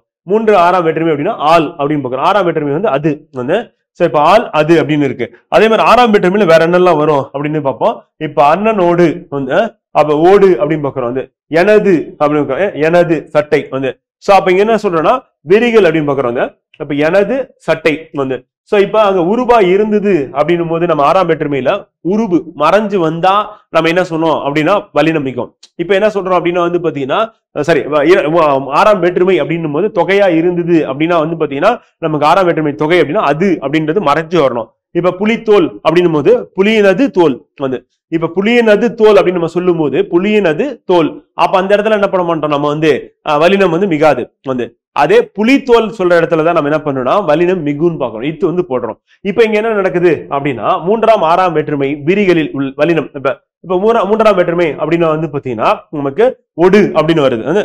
அப்ப மூன்றாம் வேற்றுமை அப்படின்னும் போது ஆள் மட்டும் கிடையாது, ஆளோட சேர்ந்து ஒடு அப்படின்றது நமக்கு இருக்கும். சரி ஓடு அப்படின்றது இருக்கும் நமக்கு. அப்ப ஓடு அப்படின்றது நீங்க எடுத்து பாத்தீங்கன்னா நம்ம ஏற்கனவே நடத்திருப்போம். சோ அதுல வந்து பாத்தீங்கன்னா மேஜரா வர்றது ஆள் கூ இன் அது கண் அப்படின்னு பாக்குறோம். இது இல்லாம வந்து ஆளோட சேர்ந்து ஓடு அப்படின்றதும் அதுல வந்து இருக்கும். நம்ம ஏற்கனவே வந்து ரூல்ஸ் வந்து அந்த இலக்கணம் வந்து பாத்தீங்கன்னா உங்களுக்கு கொடுத்திருப்பேன், அதுல பாத்தீங்கன்னா தெரியும். அப்ப ஓடு, அப்ப அண்ணனோடு அப்படின்னு பாக்குறோம் வந்து. அப்ப மூன்றாம் வேற்றுமை அப்படின்னு பாக்குறோம் வந்து அண்ணனோடு வந்து. அதே மாதிரி எனது அது அது சட்டை அப்படின்னு பாக்குறோம். அப்ப எனது அப்படின் போது வரும்போது என்னன்னா வராது வந்து. இது என்ன வராது அப்படின்னா வந்து பாத்தீங்கன்னா அந்த ஆறாம் வேற்றுமை விரிகளில் வல்லினம் மிகாது அப்படின்னு பாக்குறோம் வந்து. அப்ப ஓடு அது அப்படின்னு பாக்குறோம், வராது. அடுத்து விழி தொடர்களில் வல்லினம் மிகாது. அப்ப விழி தொடர் அப்படின்னு எடுத்துட்டோம் அப்படின்னா கூப்பிடுறதுல வந்து என்ன பண்ண முடியாது, வல்லினம் மிகாது. இப்ப தந்தையே பாருங்கள் மகளே தா அப்படின்ற. அப்ப தந்தையே பாருங்கள் மகளே தா அப்படின்னு சொல்லும் போது வந்து பாத்தீங்கன்னா நம்ம என்ன சொல்றோம், விழினா கூப்பிடுறது. அப்ப கூப்பிடக்கூடிய சொற்கள் என்ன பண்ணணும், வல்லினம் மிகாது அப்படின்னு. அப்ப விழி தொடரில் வல்லினம் மிகாது அப்படின்னு பாக்குறோம். அதை நம்ம ஞாபகம் வச்சுக்கணும். அந்த வந்த சிரிப்பு பார்த்த பையன் அப்படின்னா பெயரச்சத்தில் வல்லினம் மிகாது. அப்ப பெயரச்சத்தில் வல்லினம் மிகாது அப்படின்னா வந்த பையன் வந்து. அதே சரி வந்த சிரிப்பு பார்த்த பையன் வந்து. அப்ப பெயரச்சம் அப்படின்னும் போது வந்த அந்த சொற்றொடர் முடியல, பார்த்த அப்படின்னா சொற்றொடர் முடியல. அப்ப வந்த பார்த்த அப்படின்னு வந்துச்சுன்னா பெயரச்சம் ஒண்ணு. அதே மாதிரி வந்த என்ன வந்த பார்த்த என்ன பார்த்த அப்படின்னு கேட்கிறோம்ல. அப்ப முடிவு பெறாமல் இருக்கக்கூடிய சொற்றொடர்களை தான் நம்ம என்ன சொல்றோம்னா எச்சம் சொல்றோம். இங்க வந்த பார்த்த அப்படின்னு முடிவுல வந்துச்சு அப்படின்னா அது என்ன சொல்றோம்னா பெயரச்சம் அப்படின்னு சொல்றோம். அப்ப அந்த பெயரச்சம் அப்படின்னு வந்துச்சுன்னா வல்லினம் வந்துச்சுன்னா அங்க என்ன முடியாது அப்படின்னா வந்து பாத்தீங்கன்னா நமக்கு வல்லினம் மிகாது அப்படின்னு பாக்குறோம். அப்ப வல்லினம் மிகாத இடங்கள் அப்படின்னா வந்து பாத்தீங்கன்னா பெயரச்சத்தில் வல்லினம் மிகாது அப்படின்னு பாக்குறோம். வந்த பார்த்தன் வந்து. அடுத்து இரண்டாம் வேற்றுமை தொகையில் வல்லினம் மிகாது. அப்ப இரண்டாம் வேற்றுமை தொகை அப்படின்னு நம்ம எடுத்துக்கும் போது வந்து என்ன இருக்கு அப்படின்னா வந்து அப்படின்னு பாக்குறோம். நாடு கண்டான இருக்கு. இப்ப நாட்டை அப்படின்னு கொடுத்தாங்கன்னா அது இரண்டாம் வேற்றுமை உருபு, அப்ப வல்லினம் மிகும் வந்து. அதே இரண்டாம் வேற்றுமை தொகையா அப்படின்னா மறைஞ்சிருக்கும். மறைஞ்சிருக்கிறது என்ன, நாடு கண்டான் அப்படின்னு இருக்கு. அப்ப நாடு கண்டான்னா நம்ம வல்லினம் மிக கூடாது. ஆனா நாட்டை கண்டான் அப்படின்னும் போது வல்லினம் மிகும் வந்து. அப்ப உருபுல வல்லினம் மிகும், ஆனா தொகையில என்ன பண்ணாது, வல்லினம் மிகாது அப்படின்னு பாக்குறோம். அடுத்து கூடு கட்டு வந்து கூட்டை கட்டு அப்படின்னும் போது வல்லினம் மிகும். கூடு அப்படின்னும் போது என்ன ஆகுது அப்படின்னா அங்க என்ன மறைஞ்சிருக்கு, இரண்டாம் வேற்றுமை தொகை அப்படின்றது இருக்கு அப்படின்னு பாக்குறோம். என்னப்பா அப்படின்னா ஐ அப்படின்னு பாக்குறோம். அப்ப ஐ என்ன அப்படின்னா நாட்டை, இங்க நான் எழுதுறேன் அப்பதான் உங்களுக்கு புரியும். அப்ப நாட்டை அப்படின்னு பாக்குறோம். இதுல என்ன இருக்குன்னா ஐ இருக்கு அப்படின்னு பாக்குறோம். அதே மாதிரி கூடு அப்படின்னா கூட்டை, கூட்டை வந்து அப்ப இங்க என்ன இருக்குன்னா ஐ இருக்கு அப்படின்னு பாக்குறோம். அப்ப ஐ அப்படின்றது இரண்டாம் வேற்றுமை தொகை அப்படின்னு இருந்தது உள்ளுக்குள்ள அப்படின்னா அப்ப வல்லினம் மிகாது வந்து. அடுத்து படி என்று முடியும் வினையச்சத்தில் வல்லினம் மிகாது. அப்ப படி அப்படின்னு சொல்றோம் அப்படின்னா அந்த வினையச்சத்தில் என்னது வல்லினம் மிகாது அப்படின்னு.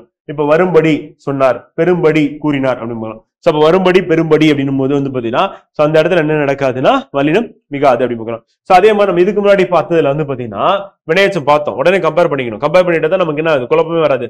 இல்லையே வினையச்சம் வந்துச்சுன்னா வல்லினம் மிகுன்னு பார்த்தோமே, இப்ப நீங்க வந்து வினையச்சம் பார்க்கும்போது வந்து பாத்தீங்கன்னா வல்லினம் மிகாது சொல்றீங்களே அப்படின்னு சொல்லிட்டு கேட்கறதுக்கான வாய்ப்பு இருக்கு. நீங்க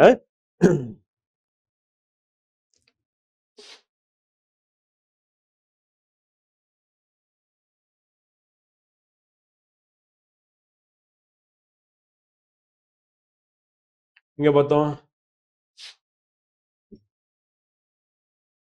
போயிடுச்சா?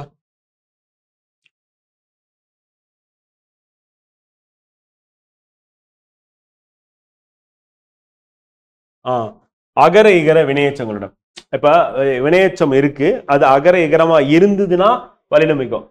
இப்ப ஆட ஓடி அப்படின்னு வந்துச்சு அப்படின்னா அந்த இடத்துல வந்து பாத்தீங்கன்னா வல்லினம் மிகும்னு பார்த்தோம். இப்ப இங்க இருக்கக்கூடிய வினையச்சங்கள் என்ன அப்படின்னு வந்து பாத்தீங்கன்னா வந்து என்ன சொல்றோம், படி என்று முடியும் வினையச்சத்தில் வந்து படி அப்படின்னு சொல்லும் போது வந்து பாத்தீங்கன்னா முடியும் வினைச்சல் வல்லினம் மிகாது. அப்போ ஒரே ஒரு வினையச்சம் தான் இங்க வந்து கொடுக்குறோம். அங்க வந்து பாத்தீங்கன்னா அகர இகரன்னு வந்துச்சுன்னா வந்து அப்ப வந்து வரும். இப்ப வரும்படி சொன்னான் இச்சு போட்டீங்கன்னா தப்பா போயிடும். ஏன்னா ஏற்கனவே வந்து பாத்தீங்கன்னா நம்ம படி டி அப்படின்னா வந்து ஈ நமக்கு வருது, ஆனா இது வந்து எக்ஸப்ஷனா வந்து இருக்கு. அப்ப ஈ படியில வரக்கூடிய ஈ வந்துச்சு அப்படின்னா வந்து பாத்தீங்கன்னா படி அப்படின்னாவே வினையச்சம் தான். ஏன்னா படினா என்ன, படி வந்து ஓடினா என்ன ஓடி அப்படின்னு நம்ம திருப்பி கேள்வி கேட்கலாம். என்ன ஒரு சென்டென்ஸ் முற்று பெறாம இருக்கு, தெளிவா சொல்லுன்னு சொல்றோம்ல, அப்படி தெளிவா சொல்லுன்னு சொன்னோம்னா தான் அது வந்து எச்சம். சொல்லி கேட்டோம்னா அப்ப அவங்க பேசுனது எச்சம். என்ன எச்சம்னா வினையச்சமா இருக்கு அப்படின்னு. ஏன்னா செயலை குறிக்குதுல, செயலை குறிச்சா அது வந்து வினையச்சம், பெயரை குறிச்சுன்னா அது வந்து பெயரெச்சம் அப்படின்னு பாக்குறோம். சோ இப்ப நமக்கு இங்க என்ன நடக்குது அப்படின்னு பாத்தீங்கன்னா வந்து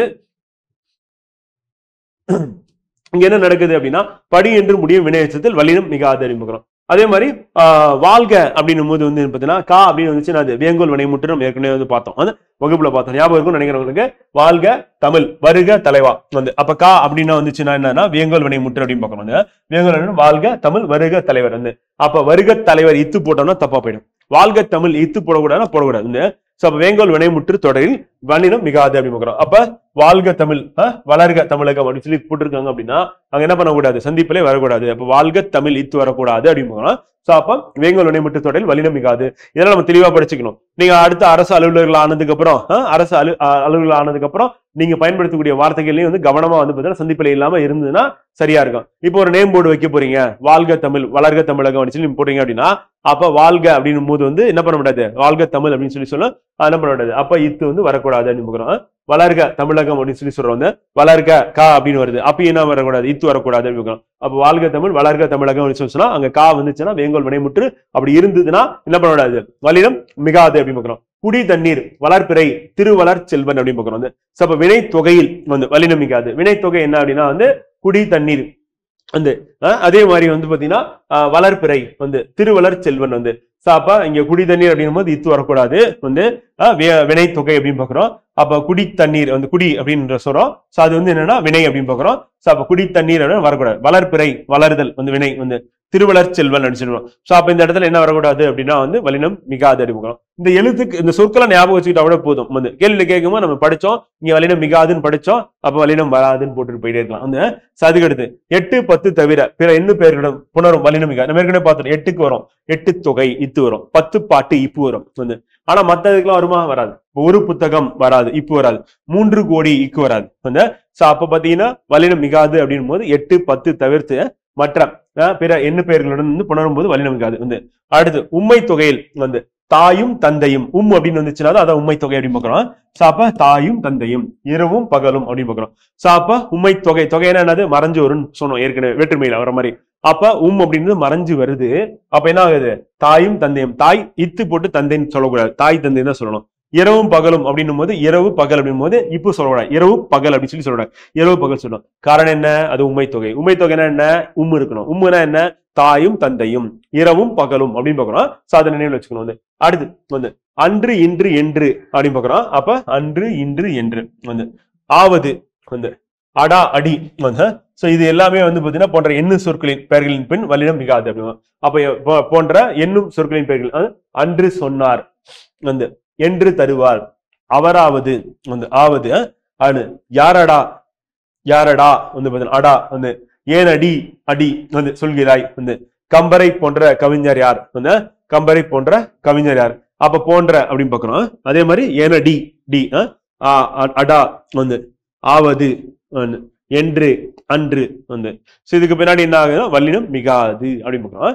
சோ அப்ப நினைவுல வச்சுக்கணும். அன்று இன்று என்று ஆவது அடா அடி போன்ற என்னும் சொற்களில் வந்து போன்ற வரையும் வரணும். போன்ற என்னும் சொற்களின் வந்து பின் வல்லினம் மிகாது அப்படின்னு பாக்குறோம். வந்து கம்பரை போன்ற இக்கு போடக்கூடாது அப்படின்னு பாக்குறோம். அதே மாதிரி ஏனடி வந்து அடி அடா ஆவது அன்று இன்று என்று வந்து நினைவுல வச்சுக்கணும். சோ இது வந்து மிகாது. வந்து அவ்வளவு இவ்வளவு எவ்வளவு இத்தனை அத்தனை எத்தனை வந்து அப்ப அவ்வளவு இவ்வளவு எவ்வளவு அத்தனை இத்தனை எத்தனை அப்படின்னு பாக்குறோம். சோ அப்ப அவ்வளவு பெரியது இப்பு போடக்கூடாது, அத்தனை சிறியது இச்சு போடக்கூடாது, அவ்வாறு பேசினான் இப்பு போடக்கூடாது, அத்தகைய பாடங்கள் அப்படின்னும் போது அதுவும் வராது. அவ்வளவு இவ்வளவு எவ்வளவு அத்தனை இத்தனை எத்தனை அவ்வாறு இவ்வாறு எவ்வாறு அத்தகை இத்தகை எத்தகை எத்தகைய அத்தகைய இத்தகைய எத்தகைய வந்து அப்போதைய இப்போதைய எப்போதைய வந்து அப்படிப்பட்ட இப்படிப்பட்ட எப்படிப்பட்ட வந்து நேற்றைய இன்றைய நாளைய ஆகிய சொற்களின் பின் வல்லினம் மிகாது.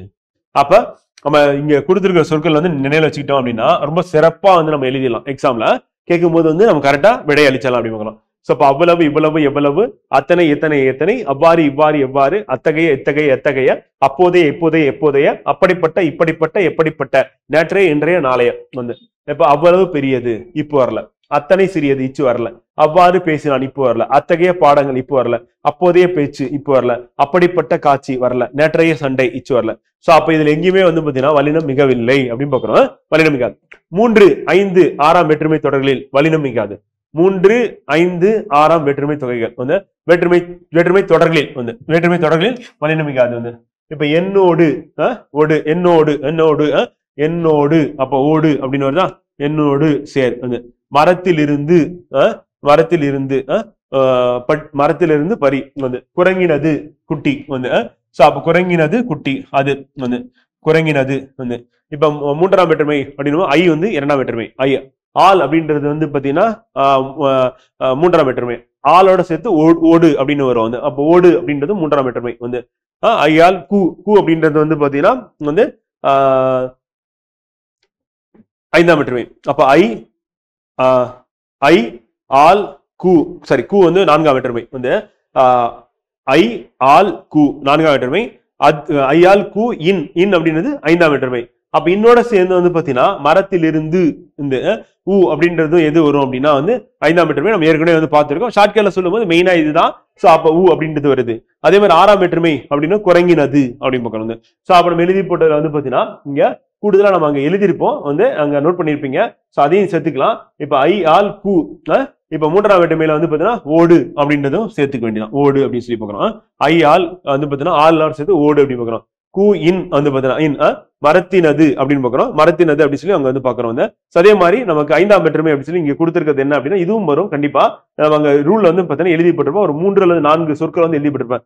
மரத்தில் இருந்து வந்து பாத்தீங்கன்னா மரத்தில் இருந்து இருந்து தூ அப்படின்னு வந்து பாத்தீங்கன்னா நமக்கு எங்க வருது அப்படின்னா இதுலயும் வருது. எதுல அப்படின்னா வந்து பாத்தீங்கன்னா நமக்கு 5ஆம் வேற்றுமையிலயும் வருது அப்படின்னு பாக்குறோம். அப்ப இந்த இடத்துல மரத்தில் இருந்து வந்து பாத்தீங்கன்னா சோ அதுவும் வந்து பாத்தீங்கன்னா 5ஆம் வேற்றுமையில வரக்கூடியதா வந்து இருக்கு அப்படின்னு பாக்குறோம். சோ அப்ப நமக்கு இப்ப 3ஆம் வேற்றுமை 5ஆம் வேற்றுமை அதற்கடுத்து வந்து பாத்தீங்கன்னா எது இருக்கு 6ஆம் வேற்றுமை. இந்த தொடர்களை வந்து என்ன ஆகும் அப்படின்னா வந்து பாத்தீங்கன்னா நமக்கு வல்லினம் மிகாது அப்படின்னு பாக்குறோம். தமிழ் படி வந்து அப்ப ஐ வருது. தமிழை படி கை தட்டு கையை தட்டு அப்ப சரி கையால் தட்டு அப்படின்னு பாக்குறோம். அடுத்து வீடு சென்றால் வந்து பாத்தீங்கன்னா வீட்டுக்கு சென்றால் வந்து கரை பாய்ந்தான் வந்து பாத்தீங்கன்னா கரையிலிருந்து பாய்ந்தான் பாக்குறோம். சோ அப்ப இங்க வந்து 2ஆம் 3ஆம் 4ஆம் 5ஆம் வேற்றுமை தொகையில் வல்லினம் மிகாது அப்படின்னு பாக்குறோம். சோ அப்ப இந்த இடத்துல வந்து என்னன்னா நமக்கு மறைஞ்சு வருது. அப்ப தொகைகளாக வந்து இருந்தது அப்படின்னா இந்த இடத்துல வந்து என்ன ஆகுதுன்னா நமக்கு வல்லினம் மிகாது அப்படின்னு பார்க்கிறோம். அப்ப ஐ, ஆல், கூ வந்து பாத்தீங்கன்னா இருந்து அப்படின்னு பார்க்கிறோம். இது எல்லாமே வந்து நம்ம என்ன சொல்றோம் அப்படின்னா வந்து வேற்றுமை தொகைன்னு பார்க்கிறோம். அப்ப இது மறைஞ்சு வரும்போது நமக்கு என்ன ஆகுது அப்படின்னா வல்லினம் மிகாது அப்படின்னு பார்க்கிறோம். அது வெளிப்படையா வரும்போது எங்க அப்படின்னா என்னோடு சேர், மரத்திலிருந்து பறி, குரங்கினது குட்டி அப்படின்னு சொல்லும் போது அந்த இடத்துலயும் நமக்கு என்ன ஆகுதுன்னா வல்லினம் மிகாது அப்படின்னு பார்க்கிறோம். சோ அப்ப இந்த எடுத்துக்காட்டை ஞாபகம் வச்சுட்டீங்க அப்படின்னா சுலபமா என்ன பண்ணிடலாம், ரீகால் பண்ணி இதை வச்சு நம்ம ஆன்சர் பண்ணிட்டு போயிடலாம். வந்து இப்ப அடுத்து வந்து நிலைமொழி உயர்தனையாய் அமையும் தொடரில் வல்லினம் மிகாது. அப்ப நிலைமொழியில உயர்தனை இருந்தது. இப்ப தலைவி உயர்தனை வந்து தொண்டர் அப்படின்னா உயர்தனை. அப்ப தலைவி கூற்று அப்படின்னு பாக்குறோம். அந்த இடத்துல என்ன தலைவி கூற்று இக்கு போடக்கூடாது. வந்து தொண்டர் படை அப்படின்னும் போது என்ன பண்ணக்கூடாது, அங்கேயும் வல்லினம் மிகாது. பெரும்பாலும் எழுதும்போது தலைவி கூற்று அப்படின்னும் போது இக்கு வந்து போடுவாங்க, ஆனா போடக்கூடாது அப்படின்னு பாக்குறோம். காரணம் என்னன்னா நிலைமொழி உயர்தனை அமையும் தொடரில் வல்லினம் மிகாது அப்படின்னு பாக்குறோம்.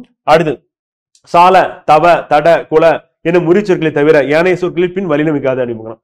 சோ அப்ப உருபுரல் நனி, தின்றான், கடி, காவல் நம்ம ஏற்கனவே வந்து பார்த்தோம். வந்து பாத்தீங்கன்னா உருபொருள் அப்படின்னு பார்க்கும்போது வந்து பாத்தீங்கன்னா அந்த சால, தவ, தட, குல என உரி சொற்களை தவிர ஏனைய உரி சொற்கள் பின் வல்லினம் மிகாது வந்து. சோ அப்ப வந்து உரு பொருள் அப்படின்னும் போது வந்து பாத்தீங்கன்னா சாரி பண்ண அங்க சொல்லும் போது வந்து கொடுத்திருக்க சொற்கள் மட்டும் கொடுக்கல, ஆனா இங்க கொடுத்திருக்காங்க. சோ அப்ப இது அப்படின்னு அப்ப இந்த சொற்கள்ல மட்டும்தான் என்ன பண்ணணும்னா வல்லினம் வந்து மிக வடிவம். அப்ப சால சிறந்தது இச்சு வரும், வந்து தவ பெரியது அப்படின்னு பாக்குறோம் இப்போ வரும், வந்து தட சென்றான் இச்சு வரும் வந்து பாத்தீங்கன்னா. அப்ப குல, அப்ப சால, தவ, தட, குல அப்படின்னு உரிச்சொற்கள் வந்துச்சு அப்படின்னா மொத்தம் எத்தனை இருக்கு அப்படின்னா 4 தான் இருக்கு. 1, 2, 3, 4. இந்த 4க்கு மட்டும் என்ன பண்ணா இந்த வல்லினம் மிகும். மற்ற வல்லின சொற்கள் அப்படின்னா இப்ப உரு பொருள் அப்படின்னும் போது வந்து இப்போ வராது. கடிக்காவல் அப்படின்னு கடிக்காவல் அப்படின்னு கடிக்காவல் தான் சொல்லணும், இக்கு வராது அப்படின்னு சொல்லலாம். அடுக்கு தொடர், இரட்டை கிளை ஆகியவற்றில் வல்லினம் மிகாது. இதுவும் இம்பார்ட்டன். அடுக்கு தொடர் இரட்டை கிளை ஏற்கனவே பார்த்தோம். பிரித்தால் பொருள் தந்தது அப்படின்னா வந்து என்ன சொல்லுவோம் அப்படின்னா வந்து பாத்தீங்கன்னா அடுக்கு தொடர் அப்படின்னு பார்க்கும். பிரித்தால் பொருள் தராதுன்னு இரட்டை கிளை அப்படின்னு பார்க்கணும். இப்ப பார் பார் அப்படின்னும் போது வந்து பாத்தீங்கன்னா பார்னா பொருள் தரும், அப்ப வந்து அது அடுக்கு தொடர். இப்ப சல சல அப்படின்னும் போது இரட்டை கிளை, பிரித்தால் பொருள் தராது. அதே மாதிரி சேர்ந்தே எழுதக்கூடியது எதுன்னா இரட்டை கிளவி, தனித்தனியாக எழுதக்கூடியனா வந்து அடுக்கு தொடர் அப்படின்னு பார்க்கிறோம். அவ பார் பார் அப்படின்னும் போது அடுக்கு தொடர், இரட்டை கிளவி வந்து பாத்தீங்கன்னா சல சல அப்படின்னு பார்க்கிறோம். அடுத்து கல் எனும் அக்ரிணை பன்மை விகுதி சேரும் போது அப்ப அக்ரிணை பன்மை விகுதி வந்து சேருது அப்படின்னா வல்லினம் மிகாது அப்படின்னு பார்க்கிறோம். அப்ப மிகும் சிலரும் சொல்றாங்க, ஆனா மிகாது பார்க்கிறோம். இப்ப கருத்துக்கள், கருத்துக்கள் அப்படின்னு பார்க்கிறோம். பொருள்கள் வந்து வாழ்த்துக்கள் வந்து அப்ப இந்த கல் அப்படின்னு வரும்போது அதுல என்ன ஆகாதுன்னா அதுக்கு முன்னாடி அக்ரிணை பன்மை விகுதி சேரும் போது வல்லினம் மிகாது அப்படின்னு போகிறோம். இப்ப கருத்துக்கள் அப்படின்னு நம்ம சொல்லக்கூடியது கருத்துக்கள் அப்படின்னு சொல்லலாம், கருத்துக்கள் அப்படின்னு சொல்லலாம். அப்ப இக்கு வந்து வரும்ன்றாங்க, சிலர் வராதுன்றாங்க. இப்ப பொருள்கள் அப்படின்னும் போது வந்து பாத்தீங்கன்னா நமக்கு என்ன ஆகுது வந்து வல்லினம் மிகாது அப்படின்னு பாக்குறோம். அதே மாதிரி வாழ்த்துக்கள் அப்படின்னும் போது வல்லினம் மிகாது அப்படின்னு பாக்குறோம். அப்ப இக்கு அப்படின்றது வந்து இங்க வருமா வராதா அப்படின்றதா வராது அப்படின்னு சொல்லி யார் சொல்றாங்க அப்படின்னா நம்ம இலக்கணம் வந்து விதி வந்து சொல்லுது அப்படிங்கிறோம். அடுத்து பைகள் கைகள் ஐகார வரிசை உயிர்மை ஓரெழுத்து சொற்களாய் வர அவற்றோடு கல் விகுதி சேரும் போது வல்லினம் மிகாது. அப்ப ஐகாரம் வரிசை இருக்கணும், அதே மாதிரி கல் அப்படின்றது விகுதி சேர்ந்துச்சுன்னா வராது. இப்ப பைகள் அப்படின்னு பைக்கல் அப்படின்னு வந்து இக்கு வராது. வந்து கைகள் அப்படின்னும் போது வந்து கைக்கல் அப்படின்னு இக்கு வராது. வந்து அப்ப கல் அப்படின்னு சேருது எதோடனா ஐகாரத்தோட சேருது, சேரும் போது வல்லினம் மிகாது அப்படின்னு பாக்குறோம். இதை நம்ம திருப்பி திருப்பி படிச்சீங்க அப்படின்னா வந்து கண்டிப்பா சுலபமா நம்ம என்ன பண்ணலாம், நினைவில் வச்சுக்கலாம். இதை வச்சு நம்ம என்ன பண்ணலாம், சந்திப்பிலை வந்து பாத்தீங்கன்னா நம்ம இல்லாம எழுதுறதுக்கு சாத்தியம் அப்படின்னு பாக்குறோம். வந்து ஓகேங்களா. சோ இன்றைய வகுப்பு வந்து பாத்தீங்கன்னா இங்க நம்ம நிறைவு செய்யறோம். வந்து நாளைய வகுப்புல நம்ம அடுத்த தலைப்பு வந்து பார்க்க இருக்கிறோம். வந்து சென்ற வகுப்பு நம்ம பார்த்ததுல இருந்து குறைந்தபட்சம் வந்து பாத்தீங்கன்னா 5 கேள்விகள் அப்கமிங் குரூப் 4 எக்ஸாம், குரூப் 2 எக்ஸாம்ல கேட்கறதுக்கான வாய்ப்பு இருக்கு. சோ 5 கொஸ்டின்ஸ் அப்படின்றது கன்ஃபார்மா இதுல இருந்து வரும். அதனால இந்த டாபிக் வந்து ரொம்ப ரொம்ப முக்கியமான டாபிக்கா இருக்க போகுது அப்படின்னு சொல்லி பாக்குறோம். நல்லா திருப்பி திருப்பி படிங்க, படிச்சீங்கன்னா கண்டிப்பா இதுல இருந்து கேட்கக்கூடிய கேள்விகளுக்கு விடையளிச்சலாம் அப்படின்னு சொல்லி பாக்குறோம்.